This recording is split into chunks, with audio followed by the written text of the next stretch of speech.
Don't let me fail more times than you have ever tried. This is what I used to average when I did lives on TikTok, but the strategies that I will be showing you today works on all platforms because it doesn't matter if an app gets banned or not. It's the matter of understanding human behavior and how platforms work. And platforms just simply want users to stay on their platforms. Because essentially these are businesses. Wherever attention goes, money flows. That's just how business works. It doesn't matter if an app gets banned or goes away. It doesn't matter because there's always going to be a new platform that's going to pop up that's going to have billions of users on it that you can have access to. Over here, I'm going to scroll through my whole page while I talk to you so that you can see exactly how my whole journey was. So I'm going to scroll all the way from my oldest video to my newest video. And that brings me to the first point. And that first point is that you want to make sure that you prioritize quantity over quality, mostly in the beginning of your journey. But that shouldn't scare you. That should not overwhelm you, because being consistent and posting content is actually very easy. And that's the mindset shift that you need to start having. The reason why you have so much resistance to posting content and posting a large quantity of content is because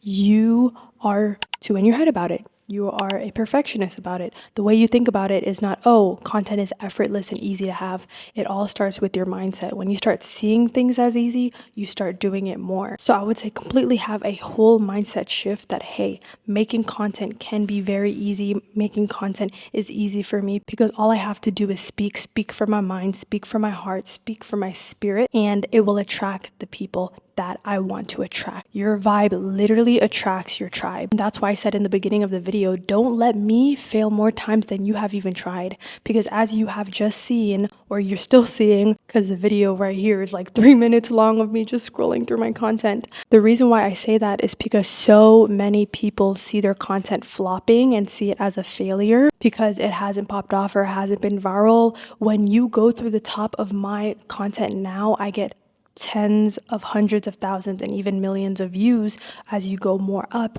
because that is because I literally was consistent and I prioritized quantity over quality. A lot of people would have thought maybe in the beginning that I flopped and I failed, and actually those numbers, like me getting like 500 and hundreds of couple views, that actually is not true, because when I first posted it, it was like not that much. It was 50 and a couple hundred, but because I went viral on TikTok, it started making everything go viral. And that's what will happen basically on every platform that you get on. If it's not, then you can just see what was successful and repeat successful actions. So I'm going to say it again. You've seen how many times I've posted. Have you tried that many times? If you haven't, then you can't say that you actually aren't a good content creator or content doesn't work for you. You can't even say that because you haven't even did enough reps to see if it even is working for you. In the beginning, I would go for the approach of learning and getting data as much as possible rather than views. I promise you, you'll have a way better and more pleasurable process. I wish somebody told me this earlier, like tap into more of your feminine energy, tap into more of your play. I think throughout my content journey,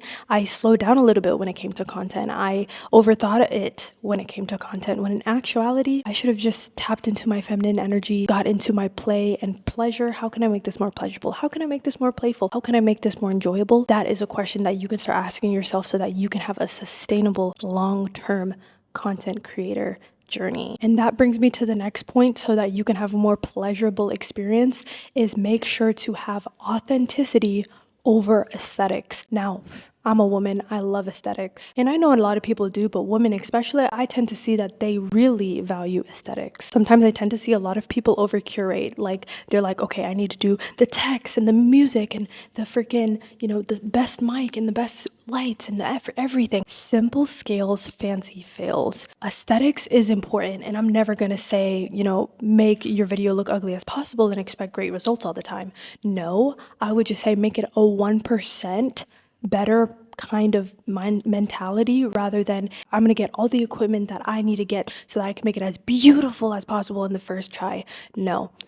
For me, I didn't have a light before. Right now I'm using a light and I have a tripod. Before, I just had my phone in my hand and that was it, right? And then I learned, let me go in front of a window with natural lighting and let me speak to the camera in front of the window. Boom, I just improved 1% better. And then guess what? I got a light. Now I'm using a light when it is dark. Like, this is the stuff, it compounds. Your content creator journey will compound. You'll start learning things, and then applying. So I would just say, yes, take action, but also trust the process. process that you will figure out the aesthetics part. You do not need to be so rigid in controlling your aesthetics. That's you being a lot in your masculine energy. When it comes to something like content creating, you want to make sure that you fall a little bit more back into your feminine energy for the creation part, but for the consistency part, you're definitely going to need that masculine energy of scheduling, planning, all of that, analytics, stuff like that. But I would say during the creation process, authenticity over aesthetics. You don't need to have everything figured out. Just speak from your freaking heart. How would you talk to your friend? How would you talk to your girlfriend? How would you talk to your family members? How would you talk to your coworkers? It's the same freaking thing, but it's even easier because you're going to be talking about topics that you actually are interested in, that you actually want to talk about. And this brings me kind of to the next point, which is kind of related, and that is documenting over performing. So what I tend to see is a lot of people, they kind of change their life so that they can make content, when in actuality, you should be seeing it like, hey, if I had a video crew following me around right now, what exactly would I be telling them? What exactly would I be doing? Because you wouldn't be changing anything. You have stuff to do in your life. But the thing is, a lot of people think that they're switching and turning over their life so that they can create content, when in actuality, your life should be the content. What are your thoughts going through the day when you're at work? When, like, I freaking made a video that got 10K about 2 days ago on TikTok. It got 10K views on TikTok. And I was literally talking about the fact that my king dropped a watermelon. That he dropped a freaking watermelon at the grocery store. And then the video was basically about like how sometimes we see like these cracks and these bad situations in our life to be something that is not good, when in actuality it was really good for us. That the watermelon was really good. It was really easy for us to split, all of that stuff. But just the fact that I documented that made it appealing to people, because not only was I storytelling, which is really good for creating content, but also I was just being me. I wasn't performing. I wasn't, let me put on this whole outfit and do all this and have the best lighting and be in a studio. I didn't need to do all that. I was just documenting what happened in my day. And that's the same approach I'm going to do on YouTube. Like for YouTube, I just thought it was a whole heavy lift, when actuality content's not a heavy lift, guys. Being on YouTube is not a heavy lift. Making short form videos is not a heavy lift. Being a popping brand that is viral and influential is not a heavy lift. It is easy for you. That is the mindset that you need to have. Everything comes to you easily. Everything comes to you naturally, and everything comes to you because you're authentic. Whenever I have that switch on, which I really had in the beginning of my content journey, whenever I just spit out authenticity, I would attract so fast.